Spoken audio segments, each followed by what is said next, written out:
Alam natin na nitong mga nakalipas na taon ay naging mabagal ang pag-usad ng AFP Modernization Program dahil na rin sa hindi sapat ang nilalaang pondo ng Philippine government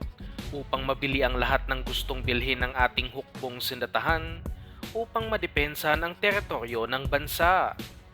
Hindi ito katulad sa Philippine Coast Guard na kung saan marami silang nabiling patrol vessels sa mga nakalipas na taon, katulad na lang ng karagdagang 5 Teresa Magbanwa patrol vessels na kung saan nabili nila sa halagang $413 million o nasa 24 billion pesos na inutang nila mula sa bansang Japan. Ang isa pa dito ay ang nasa 40 patrol craft mula naman sa France na kung saan nabili nila sa halagang $438 million o nasa lagpas 25 billion pesos at inutang din ito ng ating Coast Guard mula sa kanilang bansa kaya nabili nila ang mga naturang assets. Sa suma total, nasa 49 na barko ang inaasahang matatanggap ng Coast Guard pagsapit ng taong 2028 at makikitang naghahanda na talaga sila sa patuloy na tensyon sa West Philippine Sea laban sa puwersa ng China na pumapasok doon. At marahil ay kayo ay nagtataka kung bakit hindi ito ang gawin ng ating hukbong sindatahan upang matuloy na talaga ang mga proyekto sa AFP Modernization Program katulad ng matagal nang hinihintay na mga fighter jets para sa ating Philippine Air Force at mapalakas na talaga ng tuluyan ng pangdepensa ng bansa. Sa mga hindi nakakaalam, mayroong batas ang Pilipinas na nagbabawal o naglilimita sa pag-utang para sa pagbili ng mga defense assets para sa military, hindi katulad sa Philippine Coast Guard dahil sibilyan na ahensya ito ng gobyerno. Kaya sa bagong magandang balita na ating nakalap, mukhang matutuloy na talaga ang pagbili sa mga armas para sa ating hukbong sindatahan matapos sinabing nakatakda ng mag-issue ang ating presidente ng executive order na papayag sa foreign commercial funding para sa mga proyekto ng AFP Modernization Program.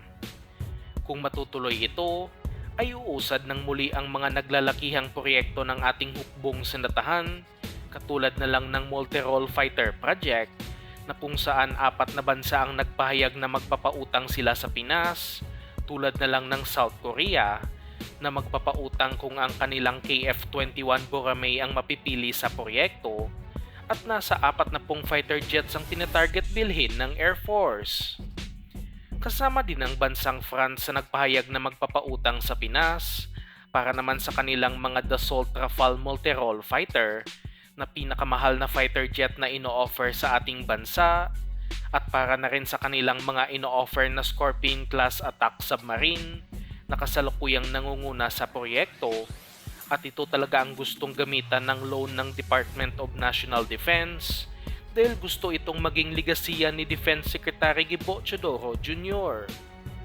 At kapag na-issue na ng presidente ang bagong executive order, makakabili na rin ang Philippine Navy ng mas capable na mga warships at hindi na lang magtitiis sa mga barkong gawa ng Hyundai Heavy Industries at makakabili na ng mga ibang offers tulad na lang ng Istanbul class frigate ng Turkey na nitong nakaraang taon lang din inoffer sa ating bansa at makikita talagang isa itong totoong frigate. Kaya ng mga Istanbul class na magdala ng 16 na anti-ship missiles na doble kumpara sa kayang dalhin ng ating Miguel Malvar frigates at napakatindi ng air defense ng warship na ito dahil kaya nitong magdala ng aabot sa 64 na surface-to-air missiles kaya hitik na hitik talaga sa armas ang frigate na ito at sana ibilhin ng ating Philippine Navy. Sinasabing ang bawat isa nito ay nagkakahalaga ng nasa $400 million o katumbas ng halagang nasa 23 billion pesos kaya kailangan talaga ng pagpapautang mula sa bansang Turkey. Maliban pa dito, mayroon ding ino-offer ang isa pang South Korean shipbuilding company na Hanwha Ocean na mga Ocean 4300 frigate na kasalukuyang pinakamalaking warship na ino-offer sa bagong frigate project ng Philippine Navy at inaasahan din na mataas ang presyo nito. Kaya nitong magdala ng 8 anti-ship missiles at aabot sa 32 surface-to-air missiles Kaya mas maganda pa rin ang offer na ito kumpara sa offer ng Hyundai na sinasabing nangunguna ngayon sa proyekto. Ang tanging rason lang naman kung bakit nangunguna palagi ang Hyundai ay dahil ang kanilang produkto lang ang kayang bilhin ng Philippine Navy dahil na rin sa mababang presyo nito, samahan pa ito ng freebies mula sa South Korean government katulad na lang ng mga karagdagang Pohang class corvette. Inaasahan rin na magagamit ang pagpapautang ng ibang bansa para sa pagbili ng karagdagang mga missile system katulad na lang ng NASAMS ng Estados Unidos na kanilang ino-offer sa Shore-Based Air Defense System project ng ating Navy. Subok na ang NASAMS sa totoong gyera at ito ang ginagamit ng Amerika upang protektahan ang airspace sa palibot ng White House at nakapagtala din ito ng 100% na success rate sa gyera ng Ukraine at Russia, kaya masasabing maganda talaga itong produkto.